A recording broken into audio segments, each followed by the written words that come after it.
On devrait vraiment chercher cette ouverture parce que en restant cloisonné sur notre propre, je vais faire un peu un jeu de mots, mais sur notre propre centre de gravité culturel et social, etc., on se coupe vraiment d'une richesse. Les récits, enfin, voilà, ce que j'aime faire au travers de Stellarius, encore une fois, c'est aller chercher plus loin, descendre les strates en profondeur. Et c'est ça qui, pour moi, génère des prises de conscience. Donner l'information dans un monde saturé d'informations, je ne suis pas certaine que ça permette un réel changement de fond. Maintenant, permettre aux gens de connecter avec une réalité et percevoir cette réalité comme quelque chose de bon, de beau, d'agréable, ou de poétique, ça, pour moi, ça a plus de force dans les changements à venir. Salut, c'est Ben Gananda et bienvenue dans Once Upon a Life, le podcast qui transforme ta réalité pour t'amener à rayonner et à t'élever. Je suis ravi de t'accueillir dans ce podcast destiné à toutes les personnes se définissant comme curieuses et souhaitant plus de liberté, de santé et d'opportunités. La vie peut être à la fois magique et challengeante, et c'est la raison pour laquelle je souhaite, à travers cette émission, mettre en lumière les solutions qui s'offrent à toi pour profiter d'une vie transformatrice, infaillible, fructueuse, épanouissante, sans aucune limitation et littéralement digne d'être racontée à la façon d'un conte de fées. Il était donc une fois une vie, et une émission en l'occurrence, pleine d'invités d'horizons tous autant différents et passionnants les uns que les autres. Tous viendront nous raconter leur histoire, et je te partagerai moi aussi mes propres expériences en ce qui concerne la spiritualité, la santé mentale, physique et émotionnelle, mes approches pour vivre une vie dévouée à ta mission et à tes valeurs. La mienne de mission, c'est de t'accompagner à vivre en équilibre et en harmonie avec la personne que tu aspires à être. C'est de cette façon que, un curieux à la fois, je m'en vais rééquilibrer les énergies du monde entier. Si tu veux soutenir cette mission, je t'invite à t'abonner au podcast sur ta plateforme d'écoute préférée et à suivre l'émission sur Facebook, Instagram ou LinkedIn en cherchant Podcast Once Upon a Life tout attaché. Et si tu veux en savoir plus, tu peux aller visiter mon site à bengananda.com. Donc, si tu es prêt à atteindre tous tes rêves, j'espère que tu nous rejoindras et que tu feras passer le message à tous ceux que tu connais qui pourraient bénéficier de ce soutien. Merci de ta présence, elle me fait vraiment chaud au cœur. Maintenant, place à l'épisode d'aujourd'hui. Salut, je suis super content de te retrouver pour ce nouvel épisode. Aujourd'hui, on va continuer notre discussion avec Mélissa Abès. Si t'as pas encore écouté l'épisode précédent, l'épisode 24, je t'invite à l'écouter, parce que c'est dans cet épisode-là qu'on va commencer à parler du ciel, de l'astronomie et du pouvoir des contes avec Mélissa, notre invitée. Comme je te le disais justement à la fin de ce dernier épisode, notre conversation était tellement riche qu'on a dû la scinder en deux parties. Et donc, ce que tu vas entendre aujourd'hui, c'est la suite de ce dont on a commencé à parler. Si tu me connais, tu m'as déjà entendu dire, plusieurs fois certainement, que je ne crois pas au hasard. Et l'épisode que tu vas écouter a été enregistré il y a environ un mois et demi. Et entre-temps, la NASA a publié des photos de l'univers qui m'ont, pour ainsi dire, bouleversé. Thomas Pesquet le partageait même il y a une semaine sur ses réseaux sociaux. Les clichés les plus profonds et les plus nets de l'univers viennent d'être pris. Et nous, pendant ce temps, dans l'émission, on parlait de l'astronomie et des représentations du ciel. Sacré hasard, si tu veux mon avis. Ce que je trouve bouleversant, en fait, dans le simple partage de ces clichés, c'est ce que Thomas Pesquet nous raconte. La lumière met un certain temps à se déplacer. 300 000 km par seconde pour être exact. Ce qui veut dire que c'est possible de voir une étoile dans le ciel alors qu'elle est en fait déjà éteinte. Sa lumière, elle continue simplement de se déplacer jusqu'à nous. Je te mettrai le lien de la publication de Thomas Pesquet dans les notes de l'épisode. Mais voilà ces mots. Le but, c'est donc, en regardant très loin, avec une très bonne définition, d'essayer de remonter le plus proche possible du Big Bang pour mieux comprendre la création de l'univers. Passionnant, tu trouves pas ? C'est notamment pour ça qu'on peut déconstruire les croyances universelles en regardant les étoiles. C'est le nom de l'épisode d'aujourd'hui. Et c'est ce dont Mélissa Abès et moi allons continuer à parler dans l'épisode d'aujourd'hui. Pour te remettre en contexte, je te le disais dans l'épisode précédent, mais Mélissa, c'est la fondatrice de Stellarius. Stellarius, c'est le premier observatoire itinérant en France à créer une passerelle entre sciences et sciences humaines et par là aussi à étudier l'astronomie dans sa dimension anthropologique. C'est passionnant tout ce qu'elle nous propose, Mélissa. Et en fait, avec son observatoire itinérant, Stellarius, elle nous invite à comprendre un peu plus ce que le ciel a à nous offrir. Elle est aussi passionnée d'anthropologie et de littérature orale. Et c'est aussi pour ça qu'elle nous partage tout ce que les contes et les légendes peuvent nous apprendre sur nos sociétés. Et c'est littéralement la première fois que on partage les choses de cette façon. Et ça a été vraiment une discussion passionnante que j'ai eue avec elle. Et je suis ravi de pouvoir te présenter sa deuxième partie aujourd'hui. Mélissa est aussi engagée vers l'humain. Et c'est pour ça qu'elle a fait le choix de sillonner le Var et la France pour faire découvrir ou redécouvrir notre patrimoine céleste, en partageant les connaissances scientifiques et des histoires. Aujourd'hui, on va donc parler de la mécanique du ciel et de son évolution, de la façon dont le ciel change et évolue. On va parler de façon de prendre soin du monde, du ciel, et aussi de repenser notre rapport à la nature. On va parler des différentes représentations du ciel, de l'influence de notre environnement sur nos représentations. On va aussi faire en sorte de comprendre ce que l'héritage du... On va aussi faire en sorte de comprendre comment l'héritage d'une civilisation peut arriver jusqu'à nous en la repensant dans son contexte et en prenant l'exemple des Mayas. C'est de cette façon aussi qu'on va faire en sorte aussi d'intérioriser une réflexion pour s'ouvrir aux représentations des autres. On va aussi parler des différentes conceptions de la nature et de notre lien avec elle, et de comment vivre dans un monde saturé d'informations et de prendre soin de nous, des autres et de la planète. Puisque tout a une influence sur nous, sur les autres, et on a tous notre pierre à mettre à l'édifice. On parlera de tout ça aujourd'hui avec Mélissa et je pense que c'est ça aussi en définitif.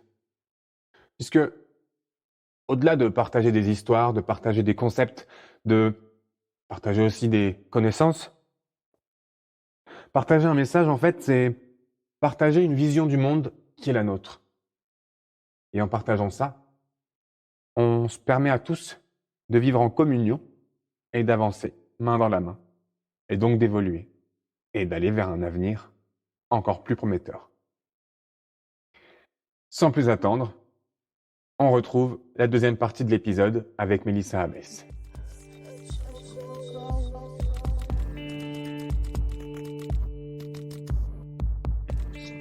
Justement, Mélissa, je m'intéresse de plus en plus aux Mayas et à leur civilisation. Ils voyaient les choses bien différemment de nous, au final.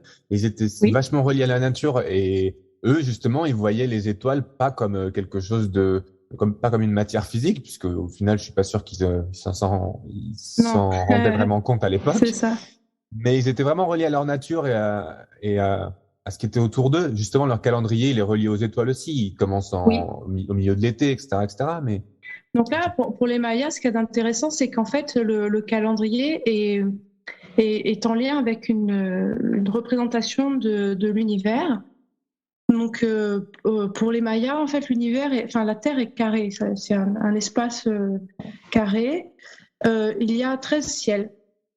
Au centre de la Terre, il y a un arbre cosmique qui est le capoyer, qui est un arbre que l'on retrouve beaucoup là-bas. Donc, l'importance aussi, quand on parle d'arbre cosmique dans les représentations des univers, etc., tout ça, tous ces petits détails ont leur importance. Si c'est un capoyer, c'est pareil, c'est par hasard, etc. Ouais. Donc, il y a cet arbre cosmique, le ciel, il y a 13 ciels qui représentent les 13 mois et 20 jours de l'année Maya. Il y a aussi un inframonde, 4 géants qui soutiennent la Terre, et tout est en lien avec la représentation de l'univers. Okay. Donc c'est ça qui est intéressant, c'est que ça aussi, ça fait partie, c'est-à-dire que cette partie qu'on appelle la cosmogonie est très intéressante à aller étudier parce que ça donne aussi des informations. Et souvent, la cosmogonie est en lien avec des récits de tradition orale, notamment les mythes. Okay. Et le mythe qui a le mythe, en fait, c'est ça. Enfin, ça aussi, peut-être faire un point là-dessus parce que c'est assez intéressant. Pour nous autres, on a l'impression, parce qu'on nous a beaucoup parlé des contes comme les contes de fées, etc., comme quelque chose destiné aux enfants, quelque chose d'un peu d'assez sympa, mais plus destiné aux enfants. Or, ce qu'il y a d'intéressant, c'est que mythes, légendes, contes, épopées, les chants, tous ces récits-là de tradition orale ont une fonction pour la société humaine qui les crée. Le mythe a une fonction, le conte a une fonction, la légende a une fonction qui ne sont pas les mêmes. Et donc, en ce qui concerne la cosmogonie, le mythe vient, comment je pourrais dire, donner les bases en fait les bases et les règles de vie de la société humaine. Le mythe vient parler de sa naissance, de ce qui s'est joué dans les origines, etc. Et donc là, c'est le cas avec les Mayas.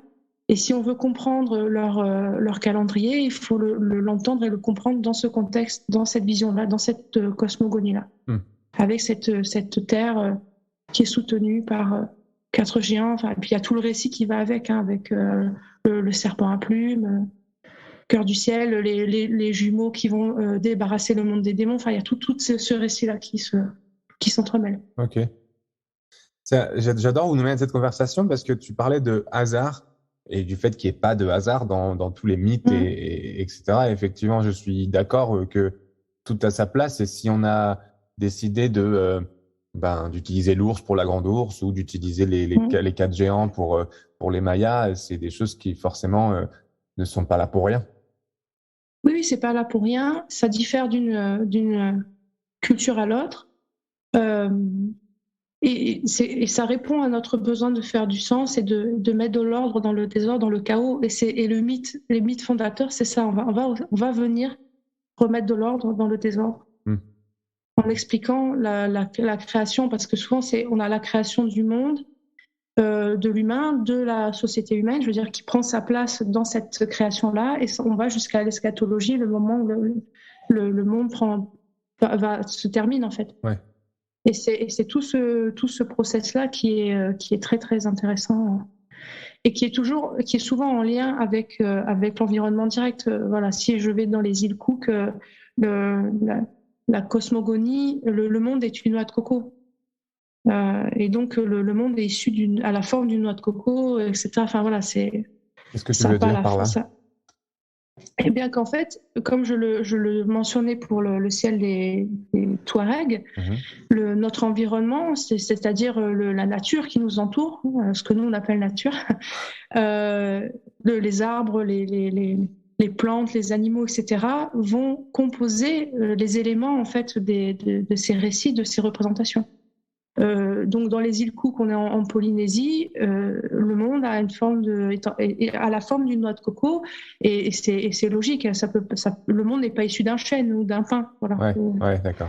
Et c'est logique. Comme là, je parlais du capoyer pour les Mayas, qui est l'arbre cosmique. C'est un arbre très répandu là-bas. Donc, je veux dire, donc c'est logique en fait que ce soit ces éléments-là de l'environnement direct qui génèrent en fait qui deviennent les éléments importants de la genèse du monde et de la naissance de l'homme et de la création de la société humaine. On peut aller très très loin, je trouve, dans ces conversations, et des fois ça peut être aussi des conversations controversées, mais je peux pas m'empêcher de penser aux pyramides et au fait qu'elles ont été apparemment créées aussi en fonction des étoiles. Et bon, on va pas parler des pyramides ici et de ce pourquoi elles auraient pu être créées, mais ça me fait penser à ça, dans le sens où on peut retrouver des merveilles du monde sur le sol et aussi dans le ciel, et on peut nous aider à comprendre d'où est-ce qu'on vient, en fait. Oui, mais c'est toujours ça. C'est là où c'est juste de dire que ce que ça nous permet, c'est je dirais, alors, est-ce que ça nous dit d'où l'on vient? Pas forcément. Mais est-ce que ça met ça en travail? Oui. Est-ce que ça génère de la réflexion autour de la façon dont on se construit nous en tant qu'individu, nous en tant qu'individu dans une société humaine, nous en tant qu'individu dans une société humaine dans un monde? qui est lui-même sur une planète, qui est elle-même dans l'univers, etc. Tu vois, un peu comme un effet de poupée russe, là. Ouais. Et c'est ça que je trouve intéressant, c'est cette mise en travail. Qu'est-ce qui est mis en travail là? Et on va pas mettre les mêmes choses. Quand j'ai mise en travail, c'est en termes de réflexion, d'intériorisation, de déconstruction. Tu vois ce que je veux dire? Ouais. Et d'une personne à l'autre, ça change. On ne met pas tous les mêmes choses en travail. Après, oui, l'astronomie a toujours des liens. Donc là, tu parles des pyramides, mais par exemple pour une société humaine d'Amazonie, alors là, non, ne me revient pas, mais par exemple, eux, dans cette société humaine-là, c'est une société humaine de chasseurs-cueilleurs, ils utilisent les constellations qui, pour eux, n'ont pas les mêmes représentations que pour nous, pour chasser le gibier. Donc, par exemple, quand dans le ciel se lève la constellation du singe, c'est la période au cours de laquelle on va chasser le singe. Pareillement, si je sais pas, c'est la constellation de tel autre animal qui se lève, ça va être l'époque de chasser tel animal. Donc là, les constellations, les étoiles ont un lien direct avec la façon de vivre, je veux dire, de cette société humaine-là, et en plus permet une régulation de la chasse aussi. Donc c'était un autre exemple pour montrer que là, on a un exemple où on parle des pyramides, sur l'alignement des étoiles, etc. Bon, après, je suis pas allée vérifier, je sais pas si c'est quelque chose qui fait consensus ou pas. Mais pour dire que soit ça peut intervenir peut-être dans une construction, dans le bâti, mais ça peut aussi intervenir dans la régulation de la chasse. Dans les sociétés paysannes, l'observation des étoiles accompagner aussi les temps de transhumance ou les périodes de culture, etc. Donc ça, c'est une réalité. Je veux dire, on est quand même l'être humain a un lien quand même fort avec l'observation directe du ciel. Tu viens de dire que dans le ciel se lève une constellation. Ça veut dire que le ciel n'est pas le même en fonction de la période de l'année? C'est ça, exactement. Le ciel n'est pas le même, il change en fonction des saisons. Ce changement est dû au fait que nous ne sommes pas statiques dans l'univers. Donc la Terre tourne sur elle-même, la Terre tourne autour du Soleil, etc. Donc oui, le ciel, en fait, c'est une, comment je dirais, c'est plus une perspective. En fait, on a l'impression que le ciel change, mais c'est nous qui bougeons. Plus dans ce sens-là, mais oui, en fonction des saisons, les constellations ne sont pas les mêmes, et donc les objets du ciel que l'on observe, quand je dis objets, c'est étoiles, galaxies, nébuleuses, comètes, etc., ne sont pas les mêmes. Oui, c'est vrai que ça paraît logique, puisqu'il y a des étoiles qui meurent, forcément, comme tu dis, on bouge, mais c'est vrai que je trouve que c'est pas quelque chose qu'on a l'habitude de penser. Enfin, on regarde le ciel, on se dit que c'est toujours le même, mais en fait, quand on regarde un peu plus loin, c'est comme ce qu'on disait au début, quand on regarde de façon superficielle, on a l'impression que les choses, elles sont d'une façon, mais si on prend du recul et qu'on s'attarde un peu plus, eh bien, on peut voir plus de choses. Non, là, c'est un fait, je veux dire, scientifique, je veux dire, le ciel, nous n'avons pas les mêmes constellations en fonction de la période de l'année. Du fait de la rotation de la Terre. Et donc, c'est nous qui avons l'impression, parce que nous, sur la Terre, on a le sentiment, la sensation de l'immobilité. Or, nous ne sommes pas immobiles, et c'est pour ça qu'on dit que les constellations se lèvent, mais en réalité, elles ne se lèvent pas. Enfin, c'est une perspective. Et donc, oui, elles suivent, c'est-à-dire que les constellations, les étoiles se lèvent et se couchent. Elles suivent un chemin dans le ciel, et donc oui, ça dessine une carte du ciel. Donc en fait, c'est comme ça. Enfin voilà. Donc les constellations nous donnent l'impression de se lever dans le ciel, et elles suivent, pour certaines, donc elles se lèvent à l'est, culminent au sud et se couchent à l'ouest pour certaines d'entre elles, comme les planètes qui suivent le mouvement apparent du Soleil dans le ciel, qu'on appelle l'écliptique. Et une partie des constellations, elles, sont visibles toute l'année. On appelle ces constellations-là les constellations circumpolaires. Ce sont celles qui sont autour de l'étoile polaire. Ok. Voilà. Super. Et dans toutes les recherches qui ont été faites, Est-ce qu'il y a des recherches qui ont été faites aussi sur le lien entre la planète, les étoiles et nous-mêmes, et nos corps, en fait, et sur nous? Alors, en ce qui concerne les planètes, alors c'est vrai que je n'ai pas lu de travaux sur ce sujet-là, le lien entre planètes, c'est-à-dire des planètes du système solaire, ont-elles une influence sur nous? Nous, en tant qu'être humain, je ne sais pas, honnêtement. Je n'ai jamais lu de travaux là-dessus. Et c'est vrai que traditionnellement, il y a une sorte de séparation parce que ça appartient au domaine de l'astrologie qui n'est pas considéré comme une science dans le milieu scientifique. Alors, ça fait très. Donc là, ça ne veut pas dire que je n'aime pas l'astrologie. C'est pas ça que je dis. Je voudrais pas peiner les auditeurs auditrices qui pratiquent l'astrologie. Mais c'est vrai que l'astrologie n'est pas étudiée. Enfin, l'influence des planètes sur l'être humain n'est pas étudiée actuellement, il me semble, de façon empirique et scientifique. Ce qui est sûr, c'est que la Lune a une influence. Alors sur nous, là aussi, ça fait pas consensus, quoi. Ouais. Mais on sait que la Lune a une influence par rapport à la Terre, ne serait-ce que par les effets de marée.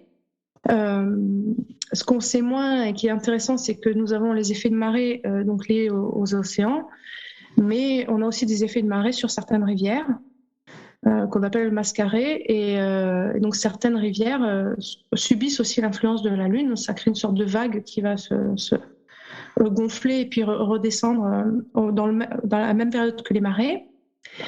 Sauf que le fait d'avoir travaillé le lit des rivières a supprimé cet effet de mascaré.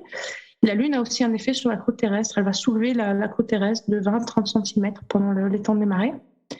Donc il y a quand même un effet, il y a un effet élastique, c'est-à-dire que la croûte terrestre va se soulever et va se remettre à sa place. Donc oui, la Lune a une influence. Après, est-ce qu'elle a une influence sur nous en tant qu'être humain parce que nous sommes composés d'eau, etc. Là, c'est une question qui ne fait pas consensus et je ne sais pas si des travaux ont été réalisés sur ce sujet-là. Ouais, c'est effectivement ce à quoi je pensais. La Lune et l'eau, et effectivement, vu qu'on est composé d'eau, ça aurait une certaine logique, mais ouais, peut-être que ça fait partie des croyances, justement. Mais bon. Oui, alors après, ce serait intéressant d'aller creuser. D'ailleurs, Est-ce qu'on a suffisamment d'eau en nous pour être influencé par la Lune? Enfin, c'est aussi tout ça, c'est des questions de cet ordre. Que tu vois, la quantité d'eau dans une rivière et dans un océan versus la quantité d'eau dans un être humain, c'est pas tout à fait la même. Est-ce que du coup, de fait, on peut être soumis à cette influence? Donc ça, ce sont des questions qu'il faudrait aller poser et puis essayer de voir comment y apporter des réponses de façon scientifique. Ce qui est sûr, c'est que oui, elle a un effet sur les océans, certaines rivières, la croûte terrestre, et elle participe aussi. Elle joue un rôle pour certaines espèces animales, comme les étoiles d'ailleurs. Certaines espèces se repèrent aux étoiles. Par exemple, le bousier se repère avec la Voie lactée. La Lune a un rôle au moment de l'éclosion des tortues de mer, etc. C'est parce que la Lune se reflète sur la mer que les tortues de mer peuvent repérer la mer et s'y rendre, etc. Donc il y a quand même des liens. Ouais. Et voilà. Tout comme le ciel change, ça veut dire que les influences, elles auraient plus ou moins d'incidence en fonction de l'endroit où tu es sur la planète, je suppose. Alors ça, c'est une question qui n'est pas scientifique pour le coup. Enfin, si on devait faire des catégories, c'est-à-dire que c'est pour ça que ce qu'il y a d'intéressant aussi, c'est de comprendre qu'il y a vraiment une dichotomie entre l'espace scientifique qui est la science repose sur une idée que ce qui nous entoure est mesurable, peut être catégorisé, peut être vérifié, donc tout ce qui échappe à ça n'est pas considéré comme quelque chose de plausible scientifiquement parlant. Ouais. Donc de dire est-ce que en fonction de l'endroit où nous nous trouvons sur la Terre, l'influence du ciel, c'est-à-dire planète, lune, etc., change, objectivement on peut pas dire oui. Est-ce que l'endroit où je me trouve sur la Terre a une influence sur moi d'un point de vue anthropologique et sociologique? Oui. Donc tout dépend. Depuis quel domaine tu poses la question. Ouais. De mon point de vue, plutôt spirituel, j'ai envie de dire, c'est vrai que je trouve ça dommage dans le sens où, des fois, dans le sens où on peut pas tout savoir. Et quand on sait pas tout, on devrait pouvoir peut-être, ou en tout cas, le monde scientifique devrait peut-être essayer de garder les yeux ouverts dans le sens où peut-être que les réponses se trouvent là où ils cherchent pas. Tu vois ce que je veux dire? Oui. Mais ça suppose aussi que le milieu scientifique doivent opérer une forme de déconstruction, ce fameux regard éloigné, ce fameux déciment qui est pas toujours évident à faire, et on n'en est pas rendu là. Enfin, ça bouge, mais voilà, c'est pas. On est encore dans des conceptions vraiment naturalistes, en fait, je veux dire, où la nature se mesure, il y a une distanciation entre la nature et nous, et la nature se quantifie, se mesure, se catégorise, se dissèque. Et on est dans une ça ce sont vraiment les travaux de l'anthropologue Philippe Descola qui est arrivé à cette idée que la nature, l'idée de nature est une construction, et que dans notre société, encore une fois occidentale, notre rapport à la nature est un rapport dit naturaliste, lié au naturalisme, qui va être que il y a une continuité physique entre les êtres, c'est-à-dire que nous sommes composés il y a l'ADN, certaines molécules, l'épigénétique, etc., mais qu'il va y avoir une rupture dans l'intériorité, dans le fait dans notre intériorité, dans l'esprit, dans notre façon de conceptualiser, etc., ce qui n'est pas le cas dans d'autres sociétés humaines. C'est-à-dire que, par exemple, dans les sociétés humaines d'Amazonie, on parle avec les non-humains, avec les plantes, avec les animaux avec qui il n'y a pas de rupture au niveau de l'intériorité.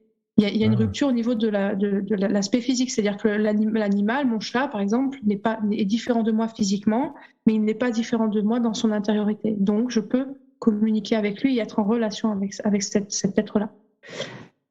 Et c'est tout ça qui change. Et donc, il a pensé plusieurs façons d'être en relation entre humains et non humains. Et donc, nous, dans la société occidentale, de par cet héritage donc déjà gréco-romain, puis par le siècle des Lumières qui voit émerger ce qu'on appelle les modernes, à partir de là, il y a une rupture au niveau de la nature. Enfin, se dessine cette relation où la nature est distanciée, on n'est pas en relation avec les non-humains. Donc, autre que par... Oui, dis-moi. Ouais. Donc, pour bien comprendre, en fait, tu es en train de dire que selon lui, on n'est pas vraiment lié dans l'intériorité avec les personnes qui sont non humaines, les choses qui sont non humaines, alors que dans les civilisations qui sont plus rapprochées de la nature, on est lié, c'est ça? Oui, c'est-à-dire que dans les sociétés humaines, voilà, ce qui est le cas des Achuar en Amazonie ou d'autres, je veux dire, c'est pas cette conception-là du monde n'est pas la même, et donc les non-humains, ce qu'on appelle les non-humains, peuvent entrer en communication. Il y a une relation, on peut être en relation. C'est-à-dire que dans certaines sociétés humaines, les chamans font des rêves où la plante vient en rêve parler et donner des indications sur son utilisation, etc. C'est pour nous, je veux dire, occidentaux, alors peut-être pas pour ces auditeurs, auditrices parce qu'ici, on est dans un espace où la spiritualité a le droit d'être. Je veux dire, tu ouvres cet espace-là, on peut parler de spiritualité, etc. Et c'est pour ça aussi que ça, tout en étant scientifique, comme il y a tout ce volet anthropologique, moi, ça me parle, et je veux dire, c'est pas... Je sais qu'il n'y a pas une conception du monde, et donc c'est ça que je trouve riche, c'est cette cohabitation-là. Mais il faut bien comprendre que si demain on parle à nos contemporains ou à des scientifiques en disant mais oui, là je suis entré en communication avec un arbre ou une plante, ils vont nous prendre pour nous faire internet. C'est de la folie.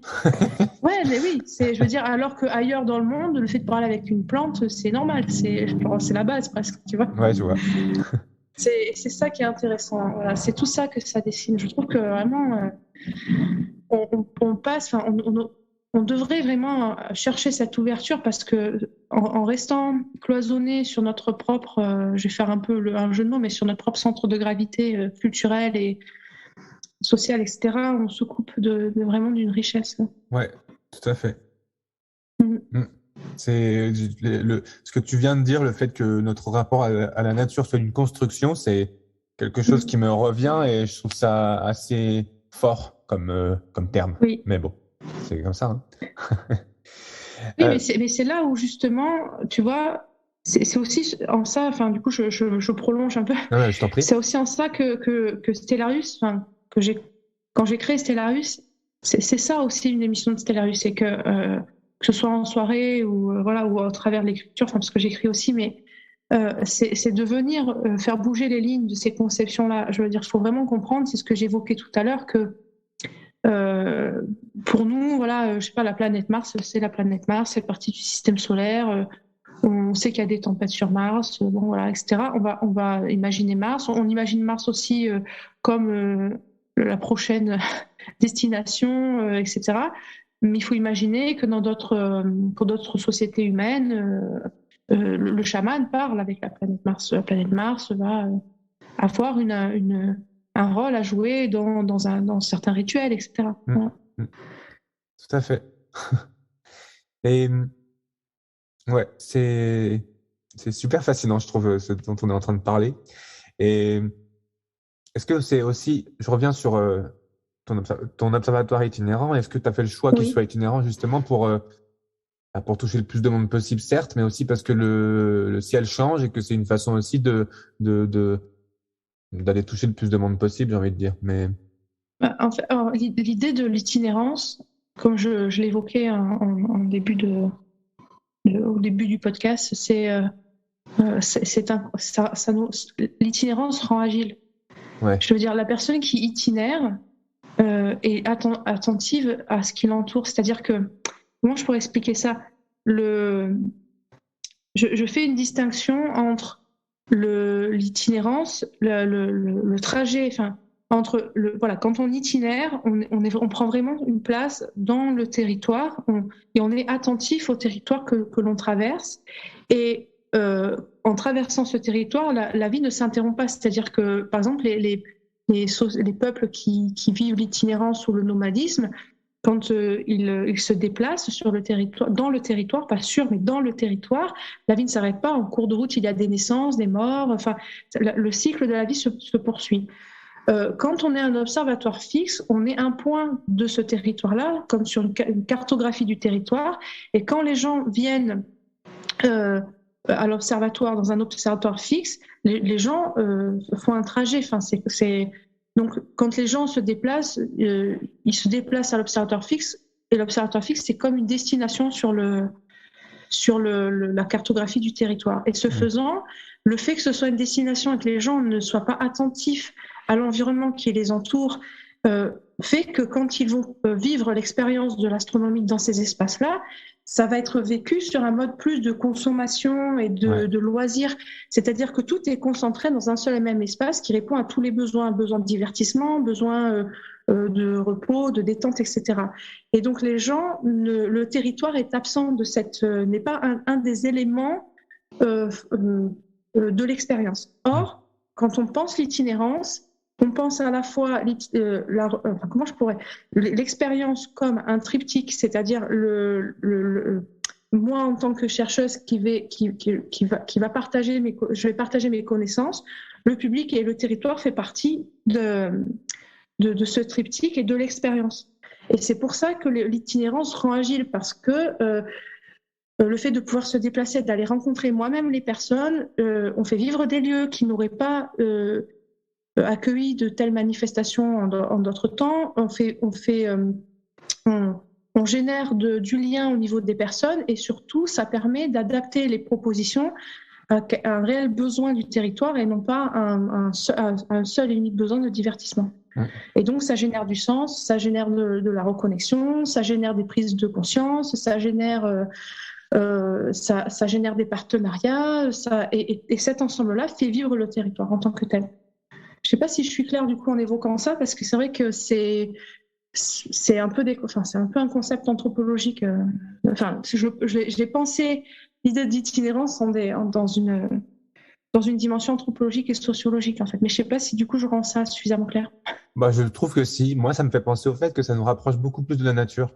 et que du coup on est à l'intérieur et que si on est plus proche de la nature, on se rend compte forcément de ce qui nous entoure, oui, mais aussi des enjeux qui sont les nôtres au final du rôle qu'on peut jouer. Et si on se rend compte de ce qui est à côté de nous, on va peut-être avoir plutôt tendance à en prendre soin. Oui, exactement, parce que c'est pour ça que je fais vraiment la distinction. Alors, encore une fois, qu'on soit bien d'accord, je n'ai rien contre les observatoires fixes. Je dis pas que les observatoires fixes, c'est pas bien, qu'il faut... Non, je dis que créer un observatoire fixe ne fait pas intervenir les mêmes enjeux ni anthropologiques, ni sociologiques, ni humains, enfin tout ça, que de penser l'observatoire en termes d'itinérance. Et pour rebondir sur ce que tu étais en train de dire, oui, quand c'est moi qui me déplace avec les télescopes, etc., dans un lieu en particulier, donc ça peut être ça a été par exemple un jardin partagé en permaculture, mais ça peut être aussi le jardin d'un particulier ou un lieu qui est cher à des personnes, à une municipalité, et ces personnes ont très envie de faire vivre ce lieu-là de façon différente. Ce que ça crée aussi pour les gens qui viennent vivre l'expérience, c'est que ça crée une expérience du lieu et une cartographie intérieure du lieu. C'est-à-dire que de par l'observation visuelle du ciel et par le fait que ce soit rattaché à ce lieu-là, aux odeurs, à ce qu'on va entendre. Par exemple, je sais pas, ça peut être en ce moment, on a les cigales ici dans le sud-est de la France. La chaleur, tous ces éléments-là participent à l'expérience et vont façonner l'idée même de lieu, en fait. Je sais pas si je suis très claire là-dessus. Enfin, il faudrait que j'aille encore plus loin pour expliquer comment on construit des idées de lieu, en fait. Ouais. Comment, du coup, c'est une question. Comment est-ce qu'on construit des idées de lieu, alors? Justement, par cette connaissance, en fait, du lieu au travers de l'expérience qu'on fait du lieu. Donc, par exemple, d'ailleurs, c'est quelque chose qui est repris dans les pédagogies alternatives, notamment l'approche Reggio, qui est une approche qui n'est pas du tout connue en France, qui a vu le jour en Italie dans les années, on ne sait pas, 45, je crois, si, 45, 46. Peut-être, bon, bref, c'est un détail. Où dans cette approche-là, l'environnement immédiat de l'enfant est considéré comme le troisième professeur. Et tout se construit sur ce triptyque, l'éducateur, la personne qui accompagne l'enfant et l'environnement. Ouais. Et donc l'idée de lieu se construit comme ça, à travers nos interactions avec le lieu en tant que tel.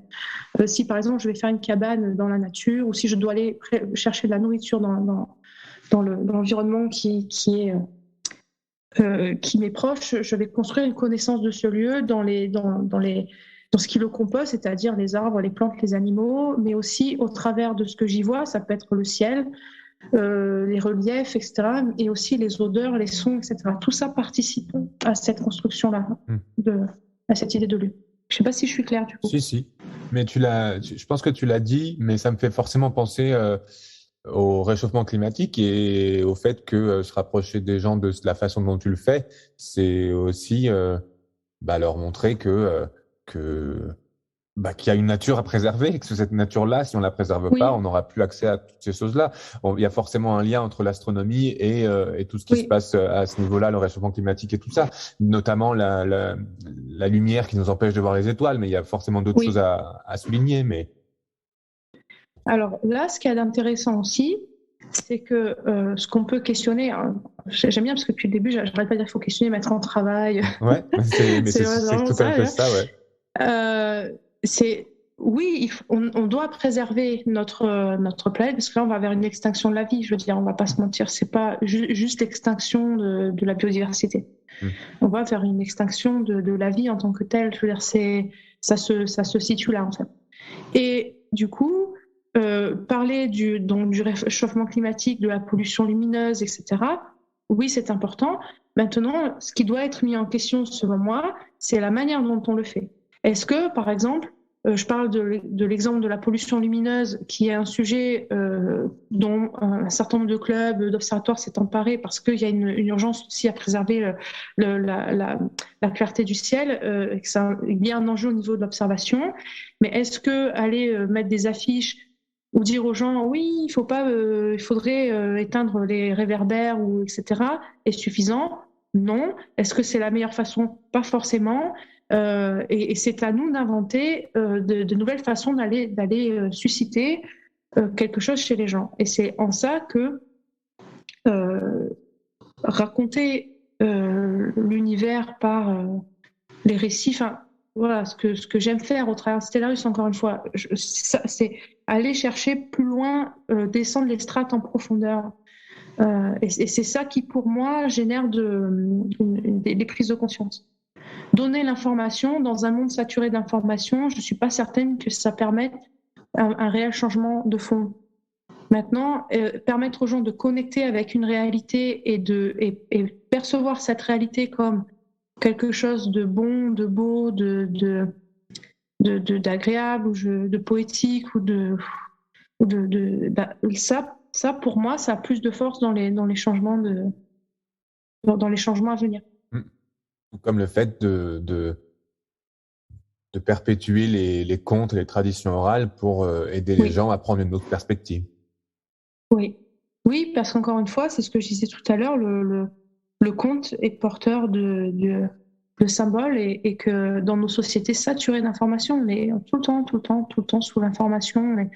Dès qu'on ouvre on sort de chez nous, il y a des panneaux publicitaires, la radio, sur le téléphone, les réseaux sociaux, Internet, enfin, peu importe, on est saturé d'informations. Et on a besoin aussi de se nourrir d'autres choses, et le conte, tout comme l'astronomie, permet de ça. Ouais. Et justement, on en a besoin. Ouais, tout à fait. Et justement, il me semble que tu nous as concocté un cadeau en lien avec ce sujet, n'est-ce pas? Oui.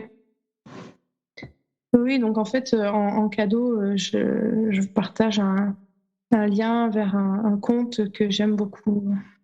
En fait, c'est un conte que j'ai entendu d'une conteuse que j'aime beaucoup. Et je trouve que ce conte, je l'ai reçu en fait peu avant la sortie du confinement. Et on était encore pris dans cette pandémie et dans tout ce que ça a généré en termes d'anxiété, de rapport à l'autre, etc.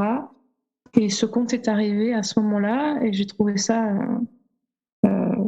bien. Je peux pas révéler ce que contient le conte parce que si je lève le voile là, je vais lever trop le voile, et donc je vous invite à aller écouter ce conte que j'ai enregistré justement pour rester dans cette transmission orale, c'est-à-dire de bouche à oreille. On n'est pas sur de l'écrit, et l'oralité, c'est ce qu'il y a de très fort dans l'oralité, c'est que la différence entre l'oralité et l'oralisation qui se fait au travers d'un livre, c'est que l'oralité nous laisse la possibilité, laisse ouvert les portes de l'imagination. C'est-à-dire que quand on raconte une histoire, chacun est libre de se faire ses propres images mentales de l'histoire. Et donc, je ne sais pas si je raconte l'histoire de cette vieille femme là qui est ce conte-là, chacun aura sa propre représentation d'une vieille femme qui diffère d'une personne à l'autre. Pour reprendre un peu l'analogie, quand au départ, bon là c'est plus sur de la lecture, mais il faut imaginer que, par exemple, je sais pas, on a peut-être tous à un moment donné lu Harry Potter. Moi, ma représentation d'Harry Potter était très différente de Daniel Radcliffe, et les films ce faisant, ont donné une image de ce que doit être Harry Potter, et donc maintenant c'est un seul et même Harry Potter. Et disons que l'analogie peut se faire avec le conte qui dans l'oralité permet cette ouverture-là, dans cette mise en travail de l'imaginaire, dans cette capacité à faire image. Et c'est en ça que c'est porteur de beaucoup de symbolisme.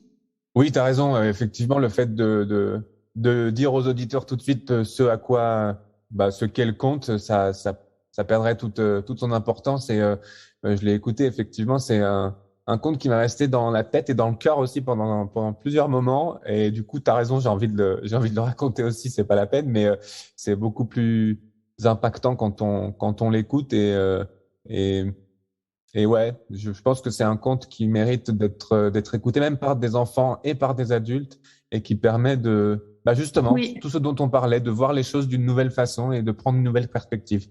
C'est exactement ça, et je vais même plus loin, c'est-à-dire que le fait de ne pas lever le voile sur ce conte-là, c'est aussi une façon d'inviter les gens à prendre un moment dans la journée, parce qu'on a aussi besoin, encore une fois, toujours dans cette idée de saturation, on est pressuré par les infos, etc. Le fait de intentionnellement prendre un temps pour soi, en écoutant un conte et en se nourrissant de ce conte, ça a son importance. Donc, c'est la raison pour laquelle nous n'allons rien dévoiler de plus. Tout à fait. Si toi qui nous écoutes, tu veux aller écouter le conte et récupérer le lien pour le télécharger, tu pourras retrouver tout ça sur les notes de l'épisode à bengananda.com/25. Merci beaucoup, Mélissa, pour ta générosité, pour tout ton savoir. J'ai l'impression que tu es une bibliothèque à toi toute seule. C'est fascinant de t'écouter. Merci. Où est-ce que les auditeurs peuvent te retrouver si te cherchent? On peut me retrouver. Alors, l'endroit privilégié, c'est vraiment la newsletter que j'envoie une fois par semaine le dimanche. Pour s'y inscrire, je crois que tu vas donner le lien, sinon c'est sur la page d'accueil de l'Observatoire Stellarius. Il suffit de taper Stellarius dans Google. Je précise parce que c'est important, que pour cette newsletter, elle est pensée vraiment comme un espace à prendre. C'est-à-dire que si tu sens que tu n'as pas le temps dans ta journée, dans ta semaine, et que c'est compliqué pour toi de te poser, je ne t'invite pas à t'inscrire, parce que c'est vraiment un temps que j'ai pensé à l'infolette. Ce que je partage dans l'infolette, c'est vraiment... c'est pour générer aussi de l'espace et un moment de reconnexion, un moment à soi pour les personnes. Donc ça, c'est vraiment le lieu privilégié pour me retrouver. Il y aura bientôt le blog aussi du site internet qui est en train de se refaire une beauté. Autrement, je suis sur Instagram et je publie quasi quotidiennement, c'est-à-dire photos et textes, où je partage des choses sur l'astronomie, les sciences humaines, mais aussi les quiz de l'observatoire, comment on le vit, parce que l'observatoire est à taille humaine, dans l'itinérance, c'est aussi un observatoire familial, etc. C'est accompagné de photos. Et sur Facebook, on retrouve les bulletins astronomiques, c'est-à-dire que quand il y a des observations intéressantes à faire à l'œil nu, le plus souvent, j'envoie un bulletin astro qui reprend toutes les informations, et là c'est sur la page de l'observatoire, mais c'est plus anarchique, c'est pas régulier, et très rarement sur LinkedIn. Sinon, vous pouvez aussi m'écrire. J'ai toujours plaisir à répondre aux gens et à interagir, donc il ne faut pas hésiter. Et ouais, j'encourage vraiment tout le monde à s'inscrire à la newsletter, parce que même moi, je suis inscrit et j'ai toujours plaisir à lire ce que tu partages. Donc voilà. Tu pourras de toute façon trouver tous les liens pour te connecter à Mélissa dans les notes de l'épisode et à bengananda.com/25. Merci beaucoup, Mélissa. C'était vraiment un grand plaisir de t'accueillir. J'espère qu'on aura l'occasion de discuter de nouveau dans le cadre d'un nouvel épisode. Avec plaisir, Ben. Un grand merci à toi pour ta confiance et ta générosité. Voilà, c'était vraiment un super moment. Super. À très bientôt. À bientôt. J'espère que cet épisode t'a plu et qu'il t'a donné encore plus envie de regarder les étoiles et d'ouvrir tes horizons. Et justement, ouvrir tes horizons et tes croyances, c'est ce que fait Mélissa dans le conte dont elle t'a parlé. Sérieusement, je te recommande vivement d'aller écouter ça. Encore une fois, tu as simplement à aller sur les notes de l'épisode ou à bengananda.com/25 et à cliquer sur le bouton pour être ensuite dirigé vers le conte que Mélissa a enregistré pour l'occasion. C'est vraiment un petit bijou. Je pense encore au message qui est derrière ce conte. En quelques petites minutes, Mélissa nous permet de lever le voile sur des façons de voir le monde qui sont les nôtres. Tu nous en diras des nouvelles. Et justement, si tu veux nous partager tes questions, tes impressions sur l'épisode ou alors sur le conte que Mélissa t'a partagé, tu peux nous contacter, ça nous fera super plaisir de te répondre. Et tu peux nous trouver sur Instagram ou LinkedIn. Je te remercie de ton écoute et de ton attention. Si t'es arrivé jusqu'ici, c'est probablement parce que l'épisode t'a plu. Donc, si tu veux soutenir Once Upon a Life, le meilleur moyen, c'est de me laisser une note et un témoignage sur l'application Apple Podcast, en allant tout en bas de la page de l'émission sur l'application. Ça l'aidera grandement à se faire connaître et à toucher le plus de curieux possible. J'ai à cœur de faire de ce podcast un réel espace d'échange et d'évolution. Et tu as toute ta place dans l'histoire. Si tu souhaites me faire part des thèmes qui t'intéressent et que tu aimerais voir abordés dans un épisode, n'hésite pas à me contacter. Et si tu connais quelqu'un qui voudrait nous raconter son propre parcours merveilleux, ou si toi-même penses avoir ta place derrière le micro, tu peux aller à bengananda.com/préparation pour remplir le formulaire dédié.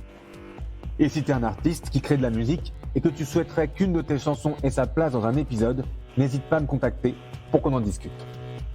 On se dit à bientôt pour un nouvel épisode.